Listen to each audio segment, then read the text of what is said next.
Hi all welcome to Footy Arena. Super താരം Lamine Yamal ഈ സീസണിൽ ബാഴ്സയ്ക്ക് വേണ്ടി മികച്ച പ്രകടനം നടത്തുന്നുണ്ട്. പക്ഷേ ചെറിയ ഒരു ഗോൾ വരൾച്ച ഇപ്പോൾ താരത്തെ അലട്ടുന്നുണ്ട്.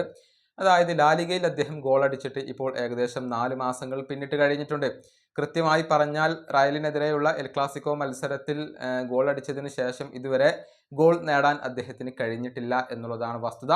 മാത്രമല്ല അദ്ദേഹം ഈ ഒരു മാസത്തിൽ, അതായത് കഴിഞ്ഞ 2 ആഴ്ചയായി ഗോളുകൾ ഒന്നും നേടാൻ കഴിഞ്ഞിട്ടില്ല യമാലിനെ സംബന്ധിച്ചിടത്തോളം. അങ്ങനെ ചെറിയ ഒരു ഗോൾ വരൾച്ച അദ്ദേഹം നേരിടുന്നുണ്ട്.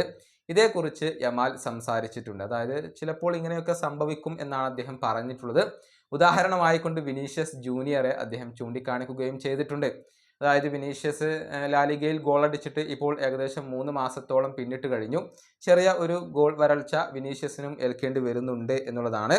ഏതായാലും ലാമിൻ യമാലിന്റെ വാക്കുകൾ ഇങ്ങനെയാണ്: ശരിയാണ്, ഞാൻ 2 ആഴ്ചയായി ഗോളുകളൊന്നും നേടിയിട്ടില്ല. ഗോളുകൾ വരിക തന്നെ ചെയ്യും. പക്ഷെ നിങ്ങൾ വിനീഷ്യസിലേക്ക് നോക്കൂ, അദ്ദേഹത്തിനും ഇത് തന്നെയാണ് സംഭവിച്ചിരിക്കുന്നത്. പക്ഷെ അദ്ദേഹം ചാമ്പ്യൻസ് ലീഗിൽ ഗോളുകൾ നേടിയിട്ടുണ്ട്. ഇത് ക്രേസിയാണ്. ഞങ്ങൾ ഗോളുകൾ നേടിയാൽ വിമർശകർ പറയും ഞങ്ങൾ അസിസ്റ്റുകൾ നൽകുന്നില്ല എന്ന്. ഇതാണ് ലാമിൻ യമാൽ പറഞ്ഞിട്ടുള്ളത്. യമാൽ മികച്ച പ്രകടനം നടത്തുന്നുണ്ട് എന്ന കാര്യത്തിൽ സംശയങ്ങളൊന്നുമില്ല. ഒരുപാട് അസിസ്റ്റുകൾ അദ്ദേഹം നൽകുന്നുണ്ട്. ഗോൾ അടിക്കുന്നതിൽ മാത്രമാണ് ഒരല്പം ഇപ്പോൾ ഒരു പാകപ്പിഴവ് സംഭവിച്ചിട്ടുള്ളത്. പക്ഷെ ഒരു പ്ലേ മേക്കർ എന്ന റോളിലാണ് പലപ്പോഴും ലാമിൻ യമാൽ കളിക്കാറുള്ളത്. ഏതായാലും ഇന്ന് ലാലിഗയിൽ നടക്കുന്ന മത്സരത്തിൽ ലാസ് പാൽമസും ബാഴ്സയും തമ്മിൽ ഏറ്റുമുട്ടുന്നുണ്ട്. ഇന്ന് അർദ്ധരാത്രി ഇന്ത്യൻ സമയം 1:30 നടക്കുന്ന മത്സരത്തിൽ യമാൽ ഈ ഒരു ഗോൾ വരൾച്ചയ്ക്ക് വിരാമം കുറിക്കുമോ എന്നറിയാനുള്ള കാത്തിരിപ്പിലാണ് ഇപ്പോൾ ആരാധകരുള്ളത്.